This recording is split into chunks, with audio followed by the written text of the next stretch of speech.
સુરતમાં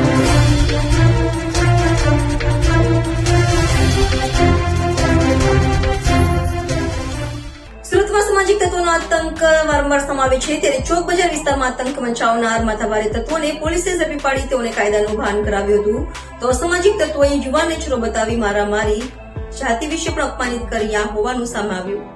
સુરતમાં ઘણા સમયથી અસામાજિક તત્વોનો આતંક સામે આવી રહ્યો છે. સુરત પોલીસ અસામાજિક તત્વો સામે લાલ આંખ કરી રહી હોવા છતાં પણ અસામાજિક તત્વોનો આતંક ઓછો થતો ન હોય તેવું લાગી રહ્યું છે.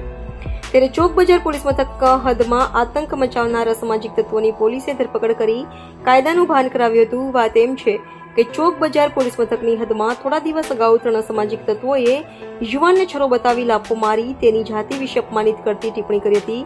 તો સામાજિક તત્વોએ છરો બતાવી મચાવેલો આતંકનો વિડીયો સામે આવતા ચોક બજાર પોલીસે ત્વરિત તપાસ હાથ ધરી હતી અને આરોપીઓ દીપક કુટેકર, પવન ઉર્ફે કાળીયો તથા વંશ ઉર્ફે બિટ્ટુને ઝડપી પડ્યા હતા અને તેઓનું કાયદાનું ભાન કરાવી તેઓની શાન ઠેકાણે પાડી હતી. અમારી દ્રવ્યોની ભૂલ થઈ ગઈ છે. ભવિષ્યમાં